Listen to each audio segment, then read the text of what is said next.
The broadcast is live now. The broadcast is live. So, I think he's trying to organize it from wherever he is. Pooja ji, you can start. It's live. Is it? Yeah, yeah. You see the on top of your screen, the top left corner. Yeah, yeah. Yeah, well, Hi, everyone. Welcome to our session. First of all, a sincere apology because of the technical error. We are so late. And yeah, so today we are going to talk about some exciting news. We are going to talk about two topics. First, we are going to talk about South Australia opening up an additional 70 occupation to offshore applicants. And secondly, we are going to talk about the border opening for all students. What is the strategy that New South Wales is applying in order to welcome all the student, I mean eligible student, I must put it in that word, to bring them in Australia to continue their studies. And this is Pooja from Xcel Global, and I've got our very experienced Mr. Hermit Uppal from Future Migration and Education, registered migration agent. um, so I'll ask Harmiji to say something, and then we'll go forward from there. Thank you. Thanks, Pooja ji. Thanks for the introduction and good evening, everyone.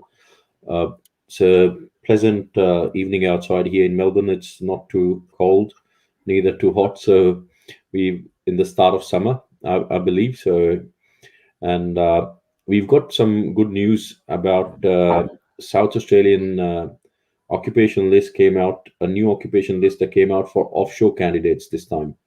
So good news for offshore candidates who've been waiting for a long time. Uh, South Australia has came up with a 70 odd occupations, with a list of 70 occupations who are which will be eligible for offshore candidates. So what it means is that you if you if your occupation falls in one of these in the list is one of the occupations or closely related to these occupations, you will be able to apply for a 491 subclass. So we want to make sure that people do understand that when you're applying for a 491 subclass, what it means. What it means is that you'll get a visa. You're eligible for a 491 subclass. You'll get a visa for 5 years, a temporary visa, which will lead to a permanent residency after the 3 years of your work and living requirements. Once you meet the requirements, we can go into more details of that, and I think we have touch base to the details of that before as well, but we can go into that once again in at a later stage with another session. But what we want to focus today is on the 70 new occupations that came out. We want to discuss those occupations. We want to know, like, we'd like to let you know what all is required and what are the minimum criteria in order to get through with this, or in order to be eligible and apply through this pathway. Uh, Sorry, Poojaji, So, go ahead. Harmiji, how many years of work experience are they asking for this subclass Good at the question. So, moment? yeah, so they've put in only two requirements at this stage. We can see the two major requirements other than meeting the requirement of the Department of Home Affairs. So when I say meeting the requirement, you still have to be eligible for a 491 subclass. You still have to meet the requirements of Department of Home Affairs, and then your Department of Home Affairs requirement can be different than the requirement of the state for the 491. The difference is the state is asking if you should have at least 8 years of work experience in your nominated occupation or in a closely related occupation to your nominated occupation. The second requirement is a proficient English. So you need 7 in each module of the English test that you have given or you've provided. So with the 7 in each, proficient English and an 8 year experience in your nominated occupation, you will be eligible to apply for a state nomination 491 subclass. In order to apply, we want to make sure you guys know that this will be a registration of interest. So will still be a three-step process. If you have the skill assessment, I'm assuming people who have the skill assessment will fall into a three-step process. People who do not have a skill assessment prior to this will fall into a 4-step process. I mean, we can increase the steps. If you don't have your English, then it'll be a 5-step process. But So uh, it'll keep adding on depending on what qualification, what background, everything comes into account. exactly. Mm. So what we'll start with is that we'll give you an understanding. In order to get this, you need to meet 65 points. In order to meet the eligibility, you need to meet 65 points of the state requirement. So of the Department of Home Affairs requirement, sorry. So 65 points can be combined with your age, English qualification, education, and your partner's qualification, education, and English. So And will the experience count or not, offshore experience? offshore experience will definitely count depending on the skill assessing body. When you get your skill assessment done, if your skill assessment will actually show the number of years of experience counted by the relevant skill assessing body. Yep. So you need to have a positive skill assessment for Yep. application of a 491 subclass. Once Mm. you under this, if you have a skill assessment in any of these 70 occupations, or Mm. once you attain that skill assessment under these in any one of these 70 occupations, uh, you'll be able to move ahead and apply for the ROI. ROI is the registration of interest with the state. We register your interest with the state. After registering the interest, you will be invited to apply for a nomination application. In the nomination, sorry, It is important before you register your before you we- register your interest, you need to have all the qualification. Nothing can be pending. Like for example, your English, your other requirement. Everything has to be completed, isn't it? that's correct, because They need to understand this. Yes. your Yep. invite will be based on the day when you registered your interest, whether you met all the requirements of the state nomination and the department itself. Also, So another question, Harmiji. When you register your interest, can you keep adding on documentation on that interest? And once whatever you submitted, that's final. So with the registration of interest, what we've noticed is that whatever you've given to the department is actually final. So you need to make sure that you have a full and final checklist ready. You can increase your points. It'll just add up to your profile. It'll just be a benefit to your profile. But if you're not meeting the minimum requirement and you applied for the registration of interest, it would not be counted. It'd probably be refused because on the date of registration, you did not meet the points. So, in case you haven't met your points, the first step would be to meet the points and the requirements of the state and the Department of Home Affairs. Uh, Once we've met those two, sorry, I'll just continue with the process. Once we Yep. met those two, we register your interest. We get the invite. We apply for the state nomination, and once we have a positive outcome for your state nomination, you will have an invite on your expression of interest to apply for the 491 subclass. Mm. Now, the state will definitely be picking on candidates which have more people who have more points, because there's two things that we are definite about: that you have your 7 in each and you have 8 years experience before you apply. So these two are for sure. How are they going to differentiate between others is not, they haven't disclosed that yet, but it will be more or less on a merit. And I can assure you, if you apply at the right time, which is now, if you have a skill Mm. assessment and you apply at the right time, you will be hitting the mark. Yep. So, as you said that we have to meet the minimum requirement of 491. So, what about the age factor? Can you also enlighten about that to the to our viewer? The age factor would be still counted towards your points. Yep. So uh, you're still eligible before 45. So the age factor, if you're meeting the points of Department of Home Affairs, and you have the 8 years of experience, you have your 7 in each, I Mm. think, and if you meet the points, there's nothing stopping you. I wouldn't bother about, like, even if I was 43 or Mm. 44 and I have that 1 year left, so I'd still Yeah. apply and see what my chances are. That would not be something that I'd be, looking into if or be bothered about if I was keen into moving to South Australia or Australia itself, and then South Australia, and I'm from one of those professions that are Mm. listed. What we'll also do is we'll provide a list of those occupations via link through the after the seminar. We'll post the link so that you can, if we can do that, Poojaji, right now, Yeah. that'll be helpful. Is it possible for us to do that? Uh, Yeah, yeah. We'll you do you've that. you've got the link with you, Yeah. and if you can post that link, people will be able to understand what we are talking about. Because otherwise, I'm gonna keep talking about the 70 occupations, and people won't know what they are. Yes. So, in order to just run through a few, what I'll do is while we post the link, I'll also go through a few of them myself, just to give you like a detailed idea of what's included. Yeah, Oh, this.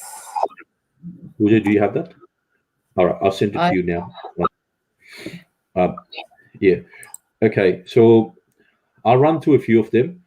So people who are working as sales and marketing manager, advertising manager, public relations manager, corporate services manager, human resource manager, policy and planning, research and development manager, customer service manager, human resource manager, recruitment consultant, management consultant, liaison officer, advertising specialist, marketing specialist, technical sales rep. So that's that comes under all the professionals. So you'll see there's a list of professionals who have been introduced in this list, and their occupations been introduced in the list. We do have farmers, a shortage of farmers, and there's a few farming, occupations listed in this as well. Vegetable grower, mixed crop farmer, crop farmers, beef cattle, dairy cattle, mixed livestock, pig farmers, poultry farmers, sheep farmers. So these are some of the farming occupations that have been listed in this. I haven't named all of them, so I would emphasis on, like, I put some emphasis on, because I've not called out all. We are posting out the link. You need to have a look. If you're listening to this seminar, you need to have a look at the link to see whether your occupation falls in that list. And if the answer is yes, and you meet the rest of the criteria, you can Mm. apply. There's supply and distribution manager, project builders, childcare center managers, and then going further, you'll have your agriculture consultant, agricultural scientist, food technologist, life scientist, biochemist, zoologist, life scientist, and what else? Exercise physiologist, and so on. So there's a big list of people of nominated occupations that you can actually, if you're working in those occupations that we've not explored before, people working in these occupations can apply now. Uh, Depending, talking about the time frame, uh, we cannot give you an estimate of time frame, but from the start till the end, you can give yourself a good 6 to 8 months time, or about a year. But we will be letting you know how we go with the initial applications, or see the progress of these applications, and we'll be letting you know what the time frame is when you contact us. And if you do Mm. contact, we'll give you a detailed like, how to get the skill assessment done. If you haven't got your skill assessment done, we'll give you a detailed procedure and the step down, like, process of this 4 9 months subclass till Yeah. you get the nomination. Yeah, and the visa. Sorry. Yeah. So uh, what, as I can see, Harmiji, the most of the profession is asking skill level one. So hmm. what is this skill level? Can you just clarify a little bit more? All occupations have been given a skill level by ENSCO. So uh, once we look at the skill level, like, you'll be able to see that there's a majority of the managerial occupations which are based on having your graduation done, having your bachelor or your master degree as a minimum requirement of qualification, and then Mm. working in that sector for a year or two or three would make that yourself, in qualifying or meeting you that skill. And not just that, skill level is based practically on your study and the type of profession that you're in. Uh, Mm-hmm. so each occupation is given a skill Yep. level, and normally we see professionals in skill level one, like all engineers or all engineers, accountants, and all the white collar jobs, I would say managerial posts would be skill level one and two. So it could be one or two occupations would fall under skill level two as well, whereas they are managers. But it all depends on what kind of how higher level skill do you need in order to meet the requirement of that occupation, and that's where it sits at skill levels. People like who work in the trade occupations like cook, chef, and other trades have skill level two. Professionals have skill level one. So going down, the skill level decreases when you working like say other skills where not much of your skills are required in occupations like say a console operator, or if you're working at a gas station, or if you're working at a let's say if you're working as a security guard, your skill level will drop to three and four. So these are just the examples. It does not mean that you don't need the skills to do that job. You still do Do need need it. some skills to do everything. It's just a But parameter that the government has set, a state has set. absolutely, absolutely. So we're not judging anyone based on that. Just to Mm. clarify that, and it's just the parameter that's been set according to the Government requirement. standard. Yeah, government standards. Yeah. So I hope this explains you the basic criteria and the new update that came out, and we wanted to let you guys know, which we wanted to let you guys know today. Yeah. Yep. Also, another question, Harmiji. If they Mm. come in 491, these applicant, so while being on 491, if they have already meet the 3 years work experience as required by direct entry 186 permanent residents, will they be eligible to apply, or they need to work at least 3 years? See, if you're saying that if you're talking about direct entry, majority of these occupations are in a short list. They're not in the long or the medium and the long Medium list. So term. yeah, so they are in the short list, and if your occupation is not one in the medium or the long list, you won't be able to apply for direct entry or TRT 186. You'll only be able to apply if your occupation is in the main and the long list. 3 years of work experience and finding an employer who can sponsor you will be the next step. Okay. If you do have those two, because 186 is an employer nominated visa. If you do Mm, have those two, yes, nothing stops you from applying for a mm. 186, having that 491 subclass and coming here. Yep. Yes, so I think this is quite exciting news for all those professionals back in other countries, who has a Absolutely. desire to live, settle down in Australia. I think Yes. this is the opportunity they need to grab, and I think they need to think, isn't it, how Yeah, they can meet these requirements. definitely. It's something worth giving your time and energy, and Mm, it's something worth looking into at this stage. If you are, as I said, if you are working in one of those occupations, like I wouldn't waste any time.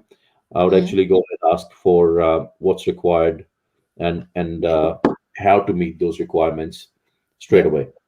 Getting the exactly. skill assessment. Sorry, I'll just quickly touch base on the skill assessment. I do want to let some people know. People would be thinking that the process would be a bit lengthy because people who do not have a skill assessment, who do not have English right now, Mm, start on with your skill assessment, apply for your skill assessment. While we apply for your skill assessment, get prepared for your English at the back. These are a few steps that you can start now, be ahead of the others. Do not waste days on thinking whether you can get the skill assessment or not. Some of the skill assessing bodies mm, have a fast tracked process, and you would be lucky to get some of the skill assessment in 10 working days. If yep, you have the right set of documents, if you are in the occupation which can be fast tracked. Not all the occupations can be fast tracked. I want to make sure that because we will get queries about fast tracking all the occupations. Not all the occupations could not be fast tracked unless and until the skill assessing body has a fast track program. they wouldn't fast track it. It could take about a month and a half to 2 months to get your skill assessment, given all the documents are submitted on day one. And so get yourself organized, get yourself prepared, and apply as soon as possible. Yep. Yep. That's correct. Yes, this is a time for them to actually, you know, pre- do things which is in their reach. I think Yeah. English at the most, because it's not easy for everyone to get band 7. So it Um, is a time. I wouldn't say that. I would actually say that people think it's hard, but it's not that hard. You can, if you're from a non-English speaking background, but if you're working in one of these occupations, Multinationals. yeah, one of these occupations, I'm 100% that you have to go through English every day. You'll be probably speaking English, Yeah. throughout your, or actually reading, if not speaking, actually reading English uh, almost every day, because all these occupations require a majority of the people that are listening are from countries where English is the medium of study. So, Yep. so they'll require you to get the instructions, or your or pass on the instructions to. If you're a manager, you'll be passing on the instructions in English. So, uh, I doubt that you wouldn't get that seven in each, and seven in each is a piece of cake. It's not hard at all for people working Provided in the. you are practicing, that makes a Yeah, difference. Practice. yeah. Hmm. I mean, if you've done your bachelor or your master degree, which was in English, I Yeah. don't think each exam would be that tough. So just have Yeah. some faith in yourself, and and get that a ball Yeah. rolling. Just get This, going. I think it's trying, basically trying to do tick to all the requirements that's, minimum Yes, required in order to apply this yeah, subclass. Yeah. yeah, absolutely. We'll take more Yeah. questions if you have, and we're happy to get questions after the seminar as well. We'll be able to answer them within the next couple of days. Uh, Yep. Now, I think we're coming down to the latest news that we About the heard. student visa. Hmm. Yes, about the international travel. Student. I think Pooja ji will give us a bit of insight about the international travel. I'll leave that with you. Yeah. So basically, what New South Wales government they've said is they have come with a pilot plan to return the international students, so that don't think that all the international student can come in. They have got a quota that every fortnight they are going to bring 200 and I think Fif- it's 264. I mean, I think I heard 250, but I might yeah, be wrong so with the around that numbers. mark, Yeah, they are bringing every fortnight. And not all students, the university and the education provider will decide, what are the, criteria for them to bring the student back. So depending on those criteria, if they are eligible, they will personally send them email. And, that's how the student will come to know that they qualify to come back.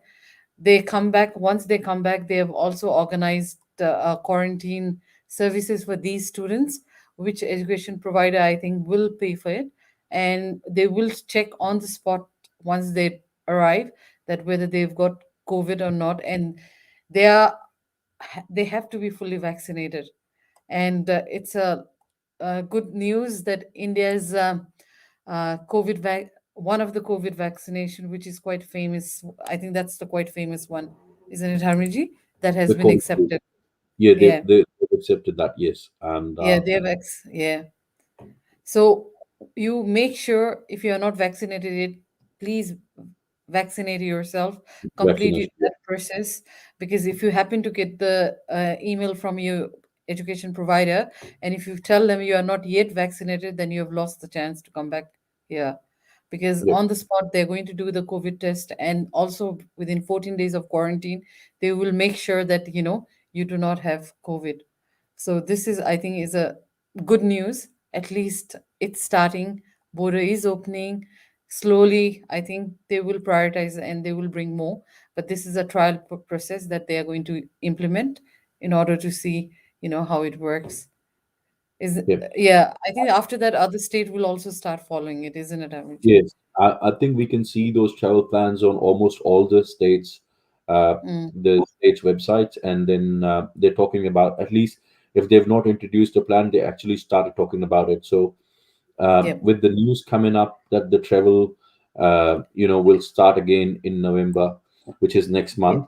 The international travel starts again next month, so we'll see the Australian citizens and permanent residents coming in first, and then followed by the temporary visa holders and then the students as well. Yep. So it's a good news at this stage, a very good news for students who've been waiting for a long time, people who have held the visa and people who are applying for the visa. For all of you, it is a good news. Hopefully, Mm. we'll see this into action and it getting implemented, because on Yes. a moment, yeah, because majority of the doubts are whether it's going to be implemented and how sooner or how later it will be implemented. But Yeah. this time, I think with the government reaching their target of 80% vaccinated people, Mm. it's triggered that yes, it's time to reopen the borders, and hopefully Yeah. we'll see some movement happening sooner than Yep. later. Yes. I We- think yes.